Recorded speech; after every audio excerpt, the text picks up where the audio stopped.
Hey guys, today we're going to be looking at my June TBR. These are all the books that I would like to read in the month of June. Y'all know I usually do a genre for the theme of the month, but in summer I just give myself a summer break because there's not enough genres in this world. So we are focusing on books that I've neglected in the past, maybe books that were on TBRs and I never got around to them, or sequels and book series that I still haven't got into. Today we're going to look at what all these books are. The first book that I have to talk about is one of those that was on a neglected TBR, never got around to it. I think it was on when I let my astrology choose my TBR, and one of my, I think my rising sign is a Gemini. And this book was one for Geminis. I think it's because there are characters who are twins, who are sisters, and the Gemini constellation, they're twins. And the book that I'm talking about is The Vanishing Half by Britt Bennett. This is also the Raindrops Book Club book of the month. So if you guys would like to read this along with me, get my live spoilery thoughts, be sure to check out the Fable link down below in the description of the video. I'm not sponsored in any way. I just really enjoy doing a book club with you guys. We vote on a book from my TBR every month, and this is the one that won. We have these two sisters who are growing up in the mid-century in a segregated town in the South. They leave that town and go to the big city. One of the sisters decides to pass as white, and the other goes about her life as a black woman and goes on to get married to a black man, have a child. Things don't necessarily work out in that relationship, so she comes back to her hometown and kind of has to live with the consequences of leaving, going to live her own life that was so different than the life that the town and her family thought was destined for her. How she took the reins, and maybe it didn't necessarily go as well as she thought it would. And then we had the mysterious figure of Stella, who is the sister, who is the one passing. And I'm so curious to know how these sisters got to where they did, how they got on these paths that they were on. So this is a historical fiction, and that is what we're reading in my book club this month. The next book I'm talking about is the third book in a trilogy, so wrapping up a trilogy. And when I read this first book, I loved it so much. I had to tell everybody about it, and I don't think I've actually convinced anybody to read it, but I guess I'm not doing my job well enough. But it's one of my niche interests, and that is the Roman Empire.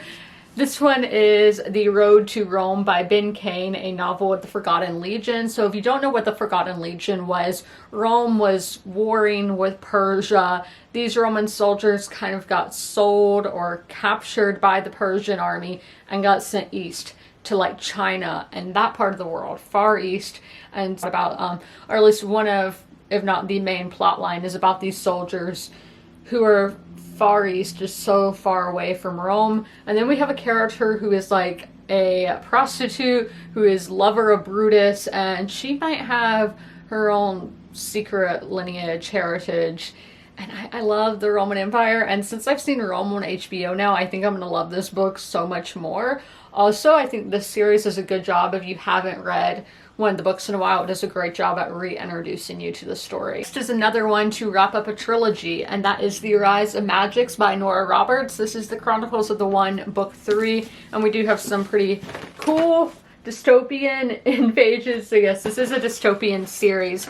We have a pandemic that kills the majority of the population of the world, and some of those who survive the pandemic become magical beings. Think fairies, werewolves, you know, those paranormal kinds of beings. They just have powers where some are just like, you know, Snow White and like very close with the animals, telepathic abilities. They all get these different kinds of powers, and those are the magics.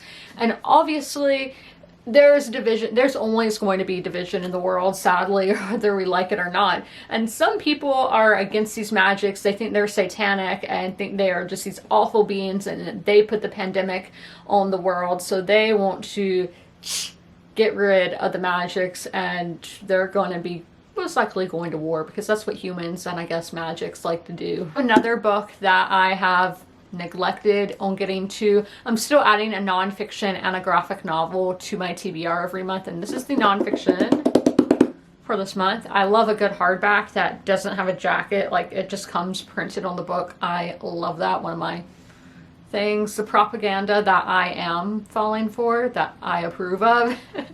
This book is A History of Milan under the Sforza by Cecily Mary Addy. So the Sforza family, they ruled Milan for a little bit because we had the Visconti family The Sforzas married into that family, and therefore the Sforza name was the one who, you know, lived on after the Viscontis, and they were the Dukes of Milan. So this is taking place mainly in like Renaissance Italy, is when the Sforza family was ruling Milan, and they really intrigue me. So this is an educational work, but I want to learn, and that's what education's all about, isn't it? This is the book on the TBR that I'm most scared of. This is the second book in like a duology. I haven't read a Star Wars book in a really long time, and I've really struggled with this era, but I've heard that this second book is better than the first book, which I didn't really get on with that book.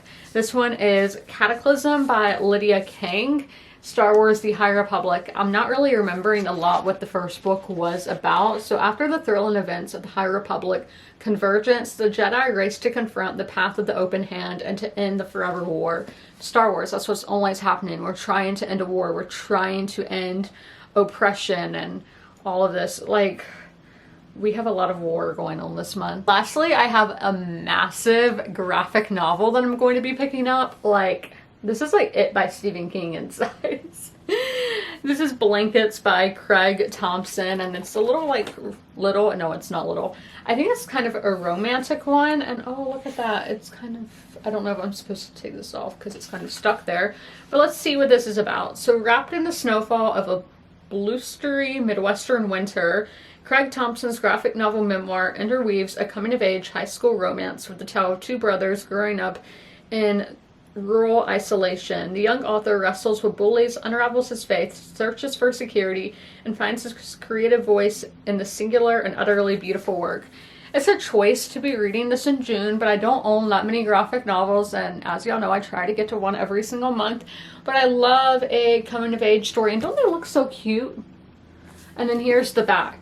But yes, I love a coming-of-age story, and it seems like it's going to have really good themes of being a teenager in that rural setting, isolated setting. I think that sounds really intriguing. It's like being isolated in a blanket. Those are all of the books that I plan to read in the month of June. I hope you guys enjoyed this video. If you made it all the way through, leave a fruit emoji in the comments below. And as always, comment, rate, and subscribe. And don't forget to ring that notification bell to be notified when all my videos go live. I'll see you in my next one. Bye! If you are familiar with my videos, you're used to seeing Sherman at the end of them. Sadly, Sherman has since passed away, but I would still like to encourage you guys to help your local shelters. Sherman was at the Darlington County Humane Society in rural South Carolina. I always have their link down below in the description if you guys would like to help them, but also help your local shelters as well.